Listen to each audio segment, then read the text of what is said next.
इस awakening together में कुछ चर्चा करते हैं। और हमने देखा कि ये जो हमारे 28 दिन हैं, इसमें अलग अलग टॉपिक्स के साथ हमने अपनी थ्योरी सेशन को लिया।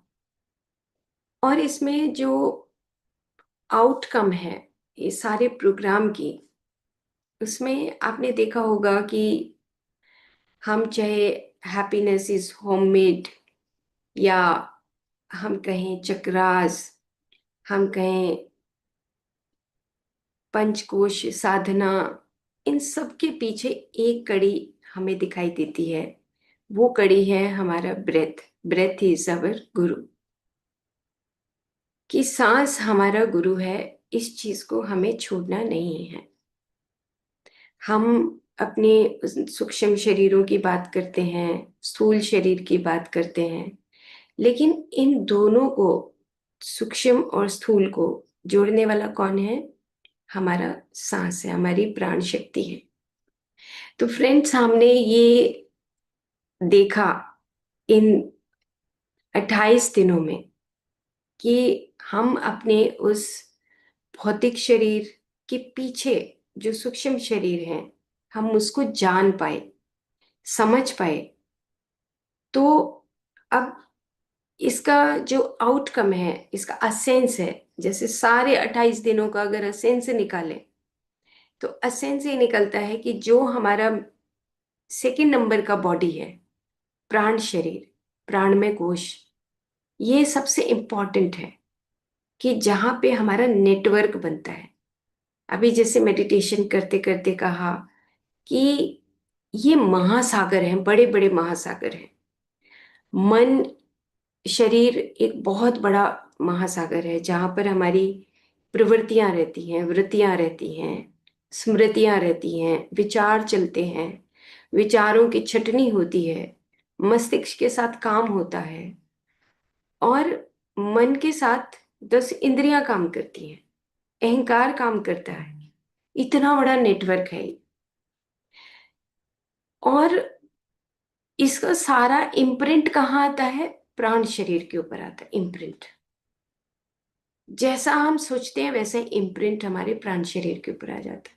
अब प्राण शरीर इटसेल्फ इतना बड़ा महासागर है कि प्राण शरीर में कितनी कितनी नाड़ियां का जो ऊर्जा क्षेत्र है, वो नाड़ियों का जो ऊर्जा क्षेत्र है वो हमारा प्राणमय कोश है। अब हमने पूरे 28 दिन में सीखा कि ये जो नेटवर्क है पूरी नाड़ियों का, इस नेटवर्क में एनर्जी जो सिस्टम है, इसमें मूलाधार से लेके सहस्रार तक बड़े बड़े नेटवर्क हैं। मूलाधार के एरिया में जहाँ पे ऑक्सीजन, जहाँ पे हमारे नीचे के मलमूत्र का स्थान है, वो पूरा एरिया कवर होता है। आप देखो कि स्वादिष्ठान में हमारा पूरा रिप्रोडक्टिव एरिया कवर होता है। इतने बड़े बड़े नेटवर्क है, तो इसकी शुद्धि कैसे करनी है? इसकी शुद्धि को करने का एक मात्र तरीका है, वो है ब्रेथ, सांस का आना और जाना। कनेक्ट करने का भी एक ही तरीका है कि सांस के साथ हम रहें तो कनेक्टिविटी होती है। तो हमारा मूलाधार, स्वादिष्ठान, मणिपुर में जाना, ये अहंकार जहाँ पे वास करता है। तो सारे ऑर्गन्स जो काम करते हैं इकट्ठे, liver, pancreas, stomach, intestine, spleen, gall bladder, ये सारा जो सिस्टम है वो हमारे मणिपुर में समाहित है। इतना बड़ा है मणिपुर। सोलर प्लेक्सिस, जैसे मणि चमकती है इतना चमकना चाहिए, जैसे मणि चमकती है ना। मणिपुर इसीलिए मणिपुर बोला जाता है। और पुर क्यों बोलते हैं, मणिपुर क्यों बोलते हैं? पुरी है वो।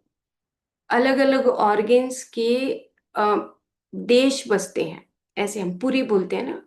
जगन्नाथपुरी जाते हैं जैसे, तो ऐसे ही पुरी है कि आपस में सब कनेक्ट होते हैं।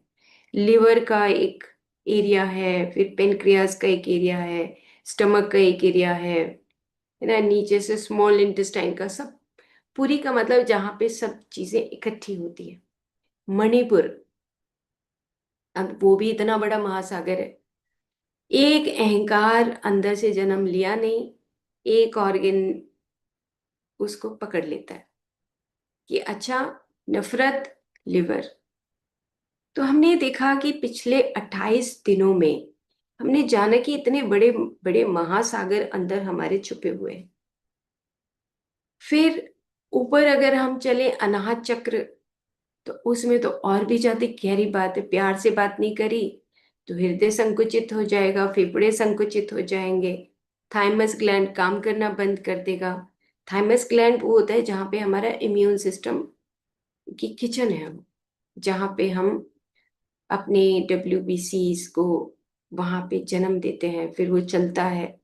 अगर हमने किसी को पसंद नहीं किया तो हमारा हृदय का क्षेत्र संकुचित हो जाएगा।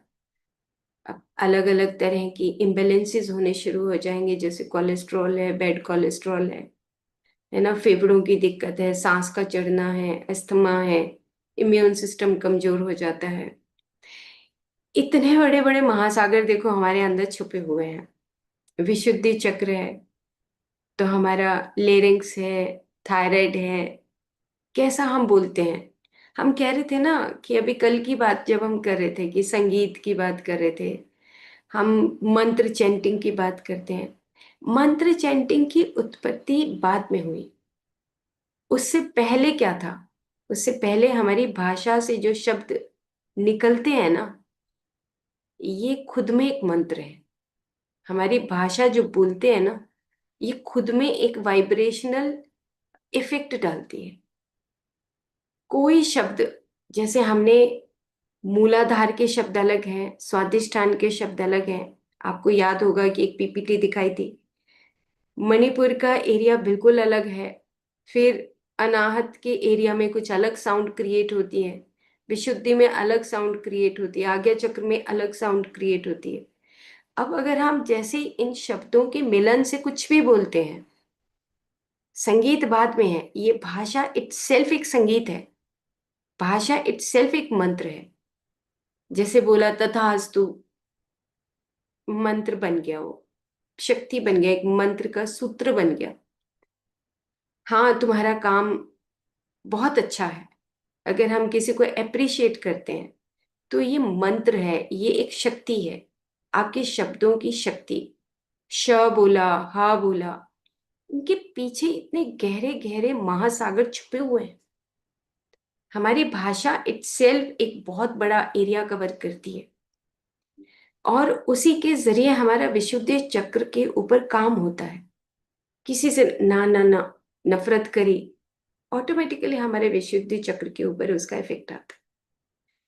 तो मंत्र चैंटिंग तो बाद में आए, डेली रूटीन में जो हम बोलते हैं ना, वो भी एक संगीत है। भगवत गीता में गीता शब्द जो बोला गया, कि गीता, गीता का मतलब क्या है?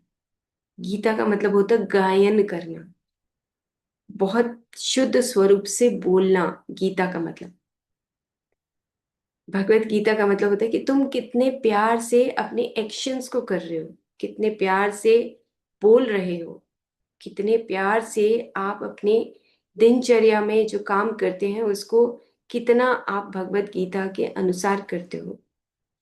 गीता का मतलब गायन करना, और गीता का मतलब होता है कि आप उस एक इतने पतली सी सूत्र के ऊपर खड़े हो कि जहां पे आप इधर गिरे तो अधर्म का रास्ता बन जाता है। उस तलवार की नोक पे चलते हैं हम। तो ये विशुद्धि चक्र इतना इंपॉर्टेंट है। मंत्र चैंटिंग साइड की बात है, जैसे हम मॉर्निंग में मेडिटेशन किया, दिन भर तो मेडिटेशन नहीं कर सकते, और दिन भर हम मंत्र चैंट भी नहीं कर सकते। तो लेकिन ये जो भाषा है ना, ये हमारे सारे चक्रास के ऊपर इफेक्ट डालती। तो हमारे विशुद्धि चक्र से ऊपर अगर हम आज्ञा चक्र करें, स और ह की आवाज आती है। सांस लिया, सा, सांस छोड़ा, हा, ऑटोमेटिकली आती है। इसमें कोई ये नहीं है कि कोई, हाँ हमने कहीं पढ़ा है। फिर वो दर्शन होने लगता है। दर्शन है आंखों के पीछे, आज्ञा चक्र दर्शन। मतलब कि जैसे हम किसी चीज को खुली आंखों से देखते हैं, सामने पुस्तक है, ऐसे ही हम बंद आंखों से कुछ देखते हैं, समझते हैं। यहां से स और ह की साउंड को बोलने की जरूरत नहीं है, पढ़ने की भी जरूरत नहीं है, अब ऑटोमेटिकली आती है। तो हमने 28 दिन में कुछ कुछ बारीकियों को समझा। सहस्रार, ऐसी सहस्रार है, सारी चीजों का जहां पे एक रस के रूप में इकट्ठा होना। जैसे महात्मा बुद्ध का जो एक पिक्चर दिखाया था कि कितने सारे महासागर उनके छोटे छोटे एरिया में छुपे हुए थे, उनको कितना बड़ा ज्ञान था। उनको कान उनके लंबे हैं और यहाँ पे छोटे छोटे आप देख रहे थे कि कितने कितने ब्रह्मांड उनके यहाँ पे सिर के ऊपर दिखाया जाता है। जिसके पास लिसनिंग की कैपेसिटी है, पूरे ब्रह्मांड को सुनने की कैपेसिटी, शब्द शब्द से परे। तो ऐसे करके फ्रेंड्स, हमने ये 28 दिन कोशिश की है आप सबको वैज्ञानिक तौर पे बताने की, ज्ञान के जरिए बताने की। मेरी दोनों प्यारी सी फ्रेंड्स और आप सब प्यारे से फ्रेंड्स ने मिलकर इस प्रोग्राम को बहुत बहुत सुंदर बना दिया। और आगे भी हमारी कोशिश रहेगी कि हम इस तरह के प्रोग्राम 11 दिन, 21 दिन, 41 दिन, 40 दिन, 10 दिन प्रोग्राम करते रहें और हम आपस में मिलके साजन संगत करते रहें। और इस ब्रह्मांड को विकसित करने का जो जिम्मेदारी है वो हमारी है। पेड़ पौधे मिनी गॉड्स हैं, पशु पक्षी मिनी गॉड्स हैं, उनके पास वो नहीं है। वो अभी उस सृष्टि के चक्र में बढ़ रहे हैं और उस सृष्टि के चक्र में बढ़ते हुए हमारी जिम्मेदारी बनती है। जैसे हमारे लिए भगवान है, इनके लिए हम भगवान हैं, कि हम अपने दायित्व को सही तरीके से निभाएं। क्या देर लगती है सुबह उठने में बताओ? एक बार ही तो आती है सुस्ती, अंदर से आवाज, नहीं नहीं मत उठो, फिर अंदर से आवाज आती है, नहीं नहीं मॉर्निंग में उठना चाहिए, उठ जाओ और ध्यान करो। कुछ दिन बीच में नहीं होगा तो भी अपने रूटीन को आपने नहीं छोड़ना है, डायरी लिखना नहीं छोड़ना है। ओके।